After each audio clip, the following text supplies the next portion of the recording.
बने बल्कि सरकार की योजनाओं को जमीनी धरातल पर पहुंचाने के वाहक तो बने ही, साथ साथ मोदी जी के आत्मनिर्भर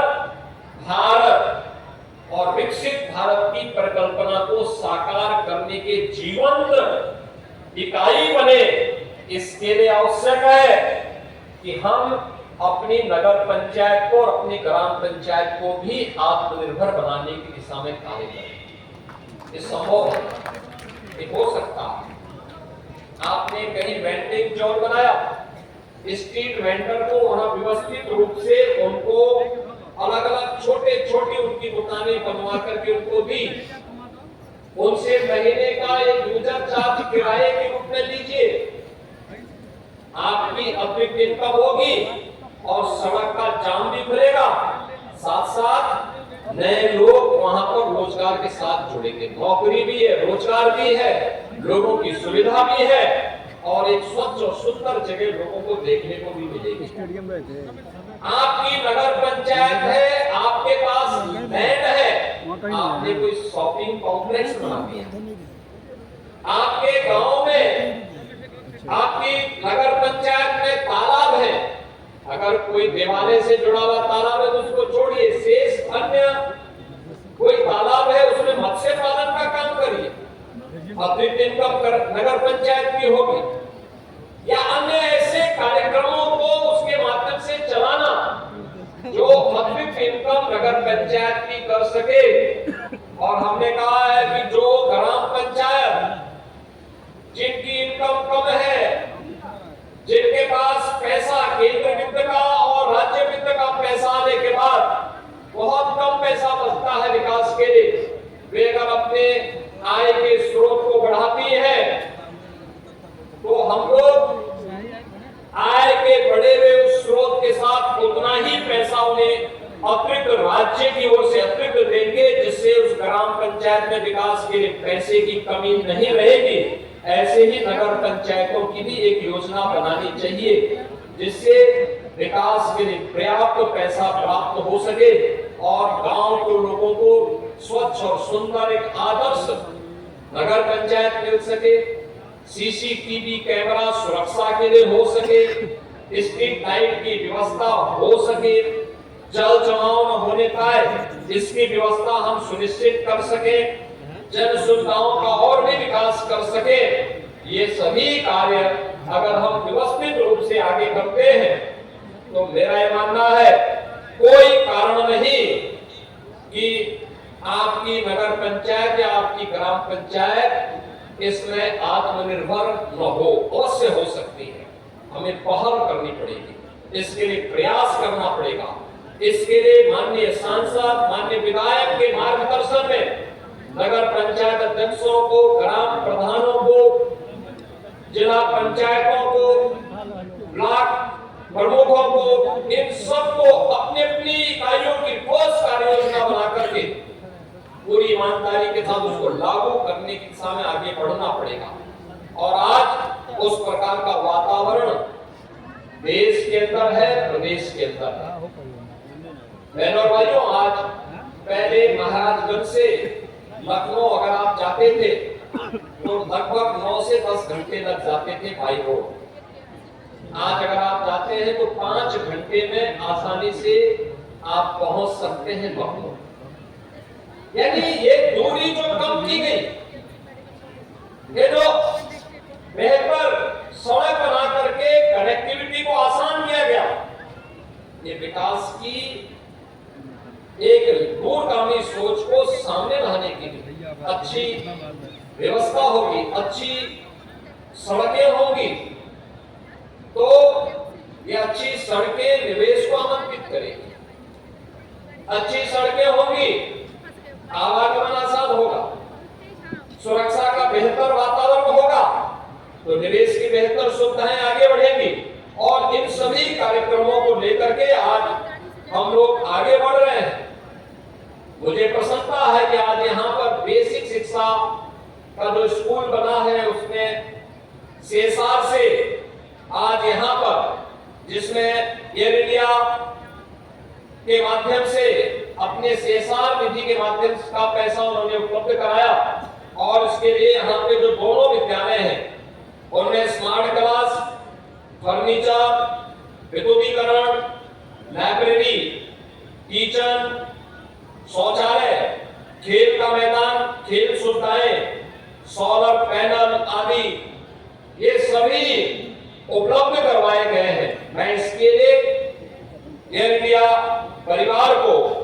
जिन्होंने CSR निधि से धनराशि इन दोनों विद्यालयों के लिए उपलब्ध करवाया, हृदय से धन्यवाद देता हूं कि ऑपरेशन कायाकल्प का जो कार्यक्रम उत्तर प्रदेश सरकार के द्वारा बेसिक शिक्षा के स्कूलों के बुनियादी सुविधाओं से आच्छादित करने का है,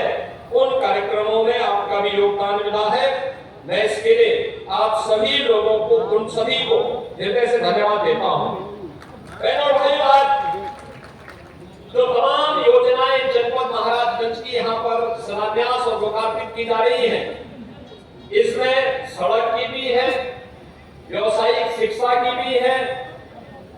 इसमें स्वास्थ्य विभाग की भी है, इसमें निराश्रित गोवंश के लिए नगरीय क्षेत्रों में और ग्रामीण क्षेत्र में किए गए प्रयासों का भी है, इसमें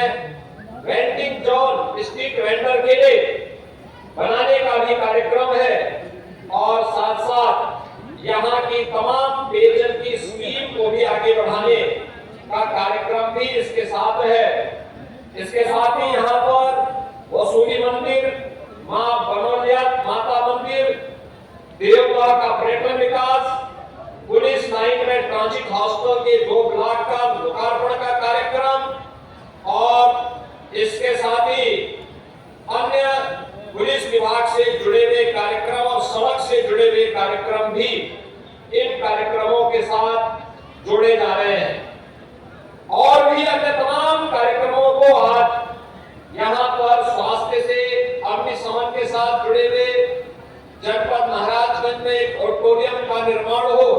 इन सभी को भी आज शिलान्यास के साथ यहाँ पे जोड़ा जा रहा है। ठीक सामने और इसके साथ ही और भी स्वास्थ्य विभाग से जुड़ी हुई, जहाँ भाषण दे रहे हैं, पशुपालन विभाग से जुड़ी हुई अन्य तमाम योजनाओं को भी यहाँ पर जोड़ने का कार्यक्रम आज यहाँ पर जनपद महाराजगंज के चौक बाजार के माध्यम से पूरे महाराजगंज जनपद को, चाहे वह नौतनवा विधानसभा हो, हरेंद्रा विधानसभा हो, खंडेरा विधानसभा हो, सिसवा विधानसभा हो या फिर महाराजगंज विधानसभा, इन सभी विधानसभाओं से जुड़ी हुई विभिन्न प्रकार की परियोजनाओं का सौगात आज जनपद महाराजगंज को प्राप्त हो रहा है। दीपावली के पहले विकास की योजनाओं का उपहार ये धनतेरस और दीपावली की खुशी को कई गुना बढ़ाएगा, क्योंकि यही तो पर्व और त्योहार के पीछे का उद्देश्य होता है। सुरक्षा का अच्छा वातावरण मिले, सौहार्दपूर्ण वातावरण में हम विकास की योजनाओं को आगे बढ़ा सके। विकास और विरासत का बेहतर समन्वय के लिए कहीं लेड़ा देवी मंदिर में, कहीं पर अन्य पुराने देवालयों के सुंदरीकरण और उनके पर्यटन विकास की योजनाओं को भी मूर्त रूप दिया जा रहा है। तो हमारे विकास की जो सबसे आधारभूत इकाई है, ग्राम पंचायत के लिए या फिर नगर पंचायत के विकास के लिए उनका अपना स्वयं का भवन बने, वहां पर सॉलिड और लिक्विड वेस्ट के लिए बेहतरीन प्रबंधन हो, ये सभी कार्य एक साथ करने के कार्य किए जा रहे हैं। आज मैंने प्रशासन से इसी बारे में कहा है कि जैसे ग्राम सचिवालय काम कर रहा है, ऐसे ही नगर पंचायतों का सचिवालय नगर पंचायत भवन के माध्यम से होते हुए दिखना चाहिए, जिससे चौक के लोगों को अपना सर्टिफिकेट बनाने के लिए महाराजगंज न जाना पड़े, बल्कि चौक के लोगों को चौक में, पनियारा के लोगों को पनियारा में, सिसवा के लोगों को सिसवा में, नौतनवा के लोगों को नौतनवा में, फरेंदा के लोगों को फरेंदा में इस सुविधा का लाभ आय प्रमाण पत्र, जाति प्रमाण पत्र, निवास प्रमाण पत्र, या खतौनी की नकल या जमीन से संबंधित रिकॉर्ड की नकल, ये सभी सुविधाएं वहां उपलब्ध हो सके। हमें इस दिशा में नए प्रयास को आगे बढ़ाने की आवश्यकता है। आज के इस अवसर पर मैं एक बार फिर से आप सभी को, महाराजगंज वासियों को, चौक वासियों को इतनी बेहतरीन सुविधा के लिए, पहले ग्राम पंचायत था,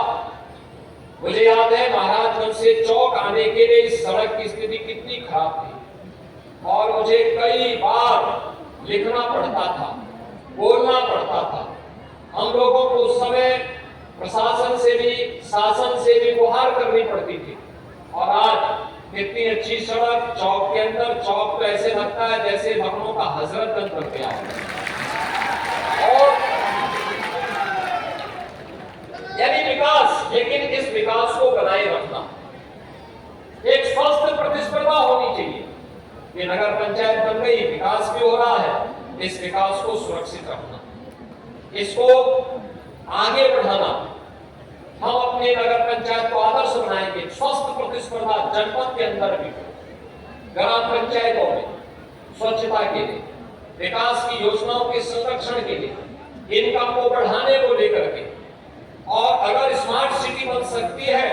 तो स्मार्ट नगर पंचायत क्यों नहीं बन सकती? सेफ सिटी बन सकती है तो सेफ नगर पंचायत क्यों नहीं बन सकती? और जब आप अपने जनपद का स्थापना दिवस या महोत्सव मनाते हैं, उस महोत्सव में वहां के चेयरमैन, वहां के पार्षदों का सम्मान किया जाना चाहिए या उस ग्राम पंचायत का सम्मान किया जाना चाहिए जिन्होंने अपने स्तर पर पहल करके अपने गांव को आदर्श गांव बनाया है या आदर्श नगर पंचायत बनाया है, जिससे और भी लोग उससे प्रेरणा प्राप्त कर सके। आज के लिए मैं आप सबको एक बार फिर से इन योजनाओं की हृदय से बधाई देता हूं, अपनी शुभकामनाएं देता हूं और दीपावली की मंगलमय शुभकामनाएं भी आप सबके प्रति व्यक्त करते हुए अपनी वाणी को विराम देता हूं। धन्यवाद। जय हिंद। बहुत बहुत धन्यवाद, आभार माननीय मुख्यमंत्री जी आपके प्रेरणादायी उद्बोधन के लिए। मैं अनुरोध करूंगी जिलाधिकारी महोदय श्री अरुणय झा जी से कि जिला प्रशासन की ओर से इस विनिर्जन